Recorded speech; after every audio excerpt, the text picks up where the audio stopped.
Funding for this program made possible by Stoll Keenan Ogden, Bank of the Bluegrass and Trust Company, Ed Bertner, Mayor of Winchester, Girl Appalachia, Raymond James, and Seedleaf.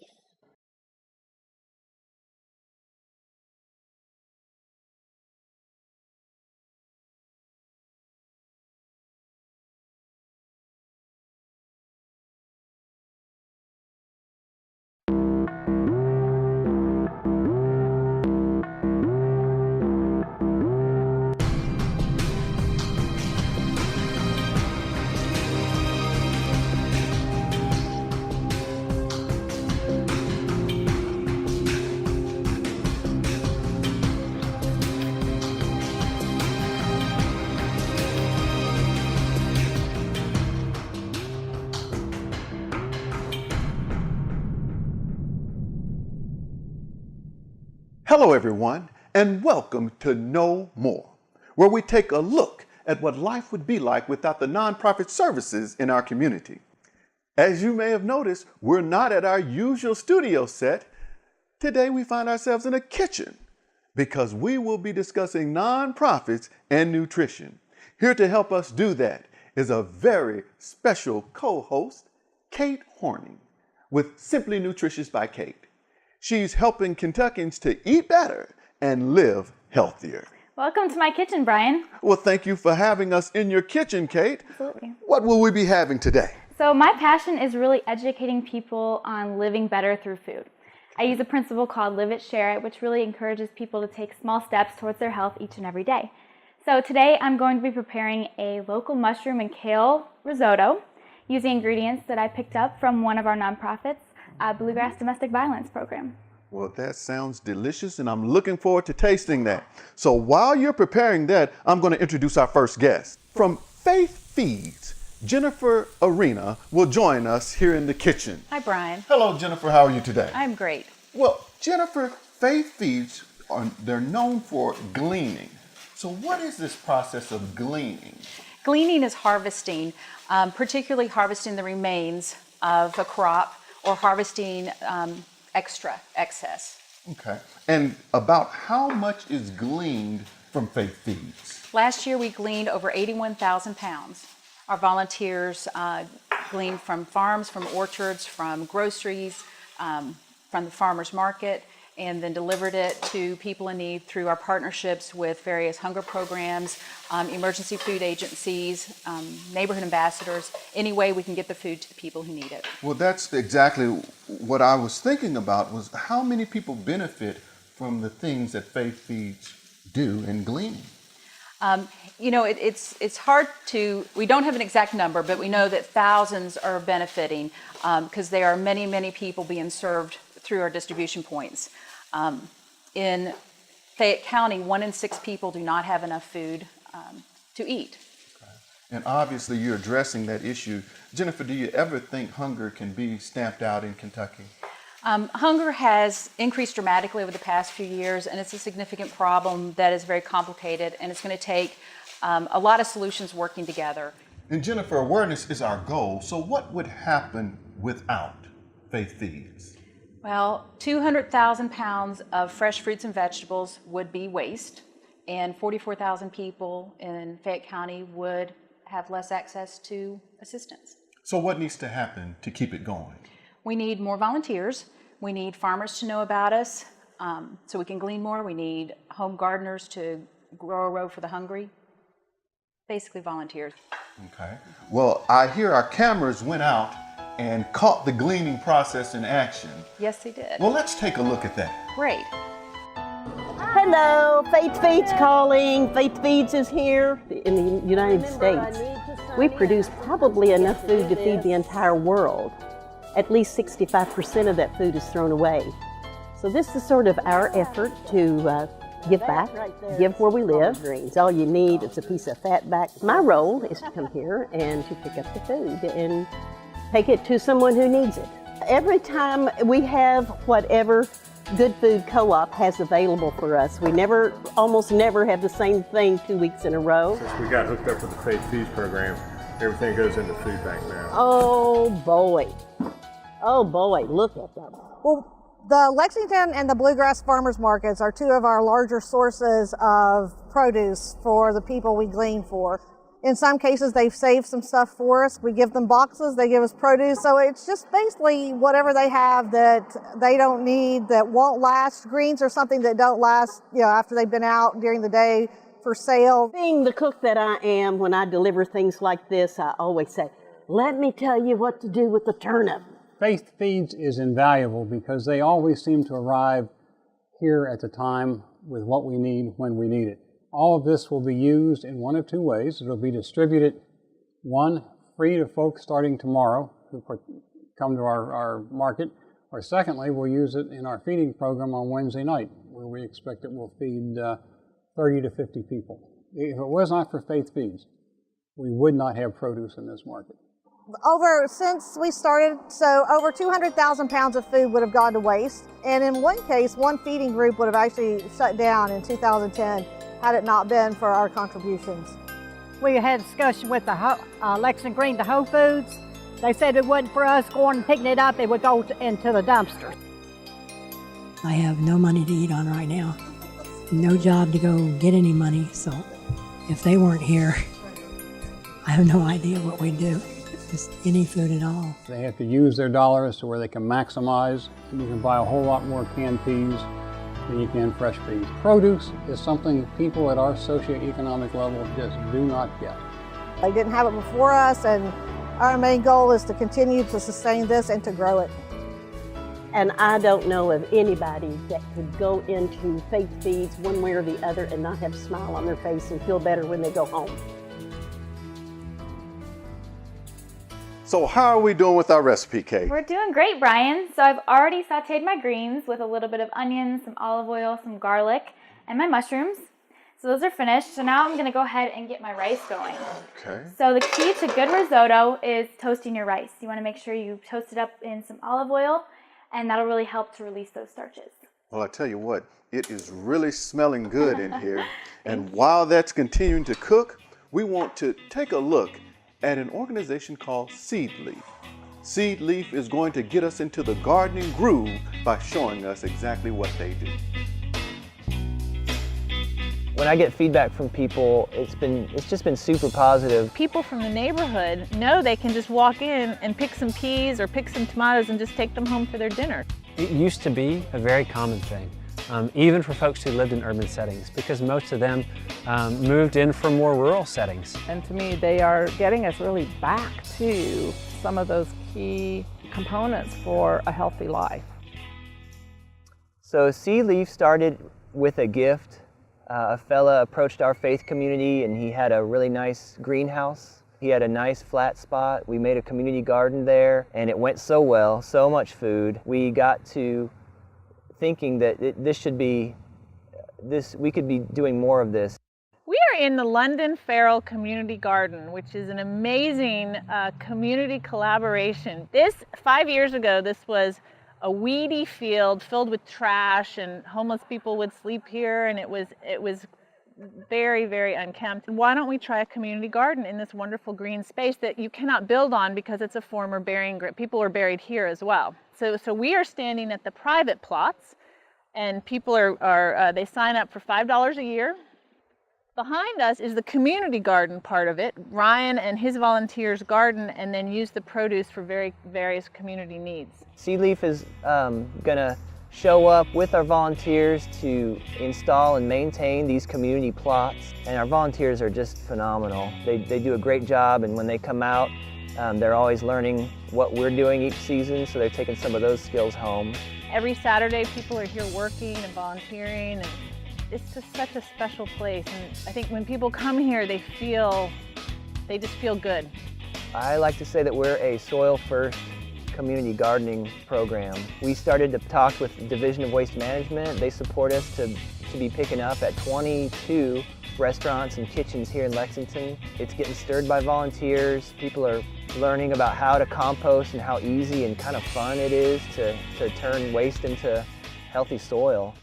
Another exciting thing we do is called CLUCK. That stands for the Cooperative of Lexington Urban Chicken Keepers. This is a group of people that have just been taken with the opportunity to keep chickens in Lexington.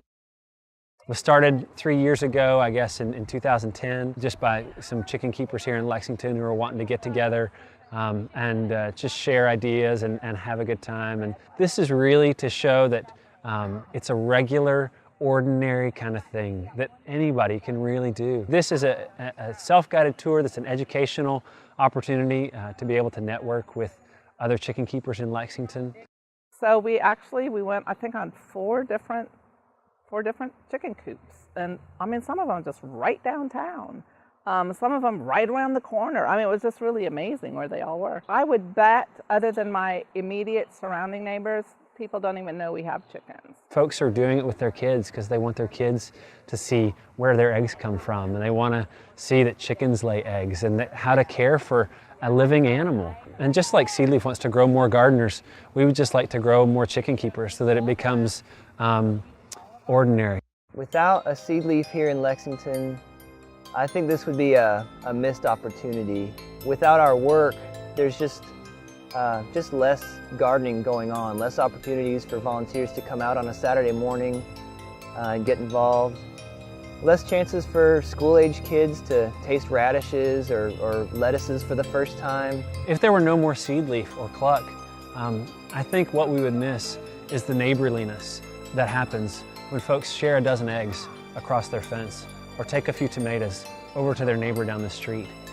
Because we get to witness that by growing more gardeners and by helping people raise chickens more responsibly in Lexington. Frankly, without Seedleaf, this would not be here. Ryan and Seedleaf have made this happen, and without them, it would not exist in this form, and it would be a huge loss. I think Lexington has a really strong local food movement, and I think Seedleaf and this garden have been key pieces of that.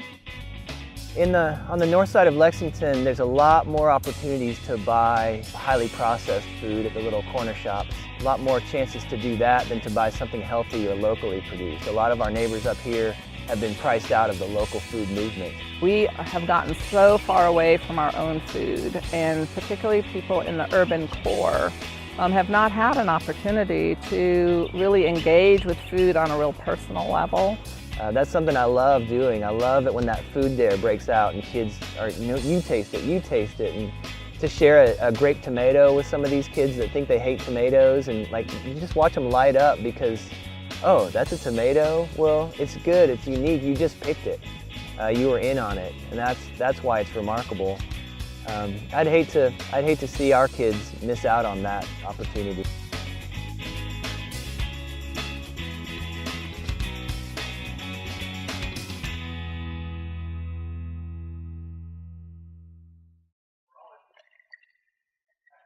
Now, Kate, have you ever used any produce from Seedleaf before? I have, yeah. They have a lot of great produce as well. Right now in season, they have kale, spinach, things like fresh mint and fresh herbs, so really great stuff. Now, what's the difference in making sure you have fresh produce?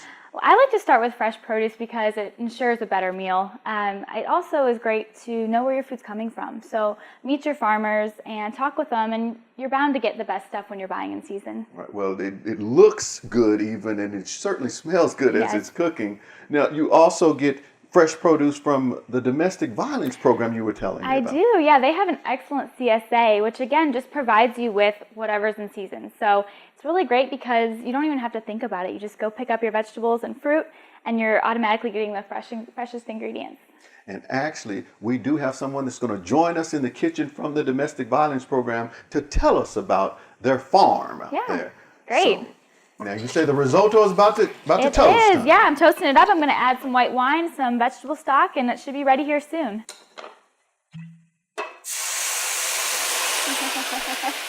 That's the part I like. Now we're cooking. Now we're cooking, she says. Yeah. Speaking of the Bluegrass Domestic Violence Program, we actually have Darlene Thomas joining us in the kitchen today. Darlene, welcome to the kitchen. Thank you for having me. Well, Darlene, as Kate is sitting here cooking up a nice dish, I believe she's using some of the produce from your farm, am I correct? We did. We brought some kale and some onion from the farm today. Well, tell us about the Bluegrass Domestic Violence Program Farm. When did it start and what is the farm all about?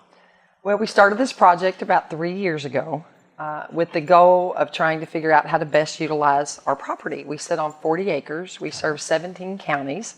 We have around 350 men, women, and children that live with us every year, and we needed to figure out how we could best serve them, utilize the property, and help families heal. So how does the farm process work? Typically, it's families that are living in the shelter setting, and they can, if they're interested, we run a stipend program, so they can sign up. They can work 8 or 9 hours a week, and we pay them for it.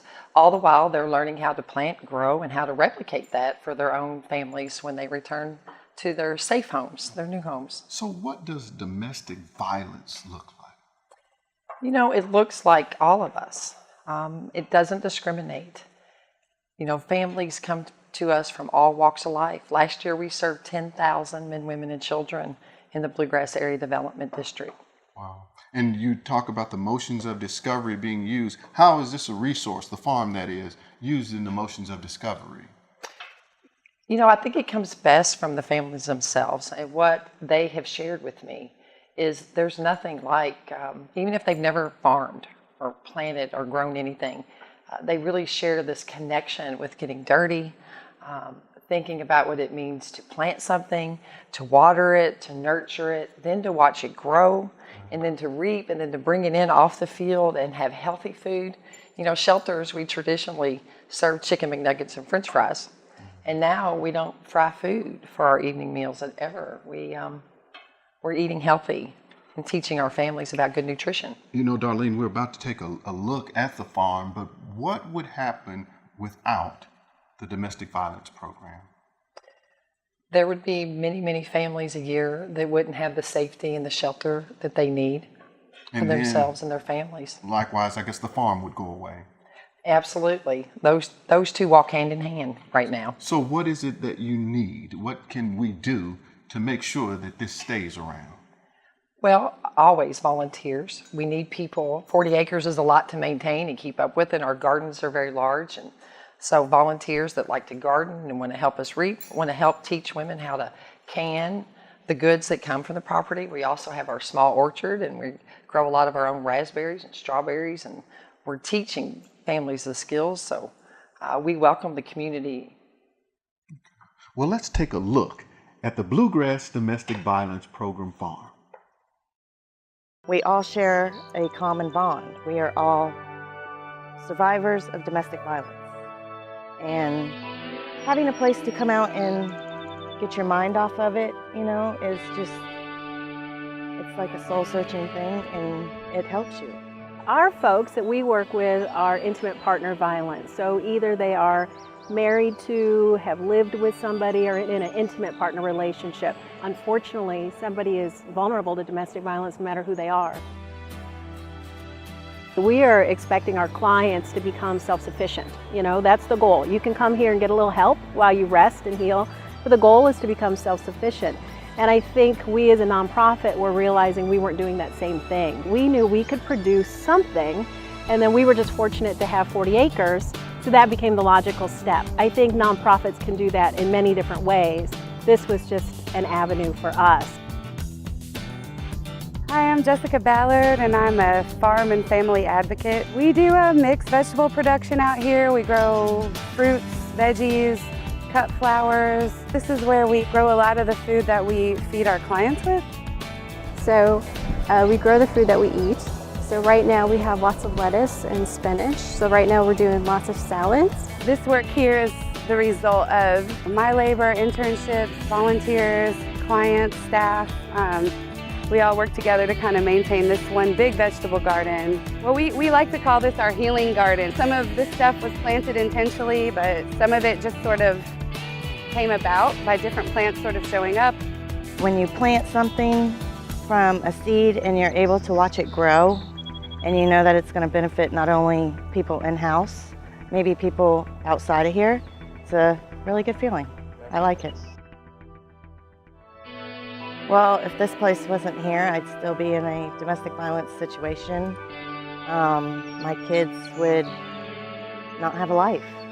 You have a chance to, in the midst of all your problems and trying to find out who you are, you're able to give life to a plant and watch it grow and succeed. And it just drives you to do the same thing. There's nothing you can't do here. It's all giving. We love to give. Are we almost ready here, Kate? We are. So I'm just going to go ahead and add my greens back into the risotto. And then we'll finish it off with a little bit of butter and some cheese. Okay. So who doesn't love butter and cheese? While Kate puts the finishing touches on our delicious and nutritious meal, let's check out our last story and take a ride with Movable Feast. You hear AIDS, you think you're going to die right away, that's all I could think about.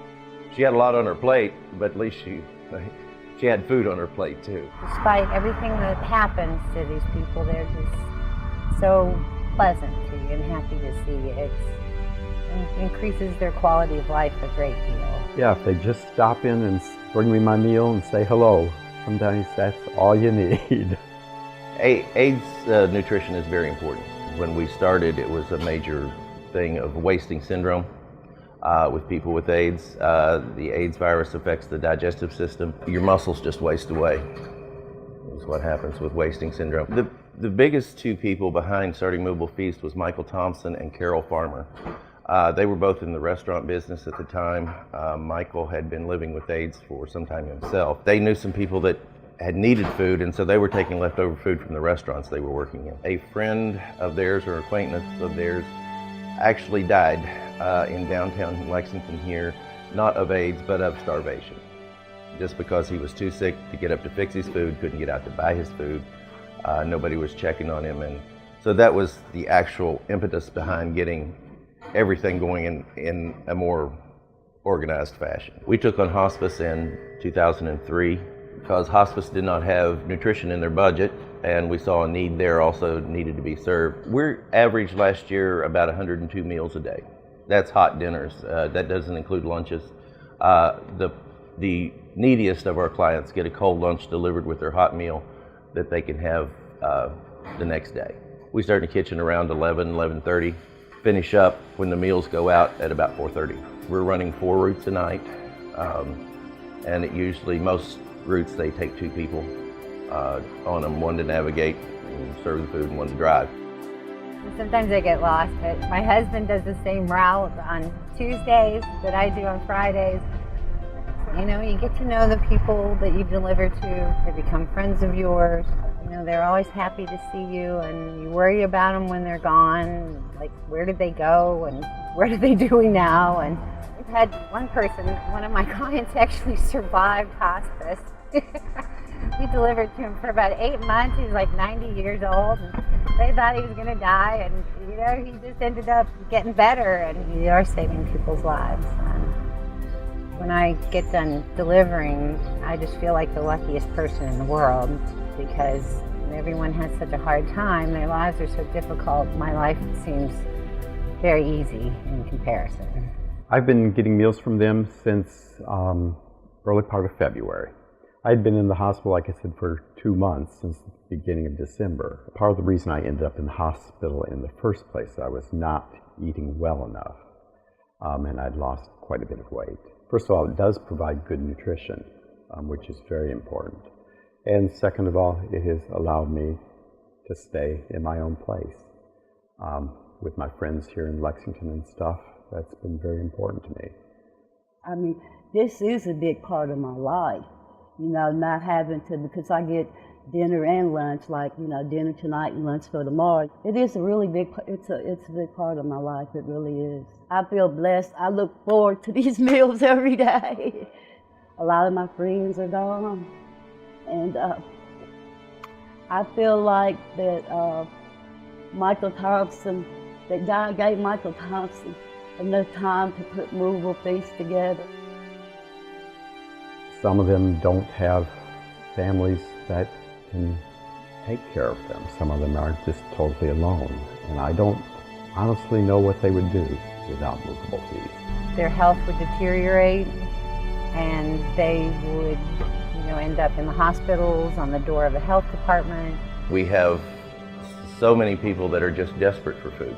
Not just the people we serve in this country, but so many otherwise. We can only do so much for a small segment of people.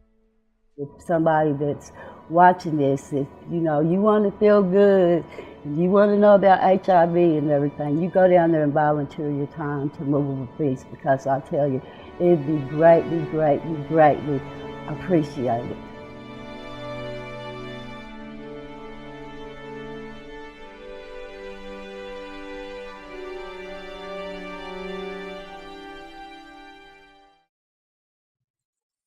What are you doing?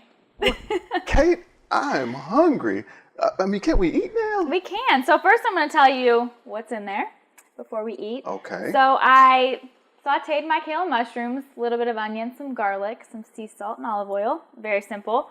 Set that aside, toasted up my rice, added a little bit of wine, and then added a little bit of vegetable stock, about a quarter cup at a time, just to release those starches. Then I finished it off with some butter and some cheese. So I'll sprinkle a few walnuts on top, and then it's time to eat. Well, that certainly looks delicious. Yeah. And I'm glad that we are ready to end the show, because I am about to stuff my face and eat as though I were a king. Kate, thank you so much for preparing this dinner. Yes, absolutely. We'd also like to thank Darlene and Jennifer for stopping in the kitchen with us and telling us about Faith Feeds and the Bluegrass Domestic Violence Program's farm. As for the rest of you, I hope we've boosted your appetites and created a craving to get you involved with the many organizations that are nonprofits and are dealing with food, education, and nutrition. Any way you can help is a big help, whether it's volunteering your time, making a donation, or just passing on in your daily conversations the good things that are being done in your community. Every little bit counts. So go ahead and indulge your craving. Be aware of what happens without. Until next month, I'm Brian Simmons, asking you to know more.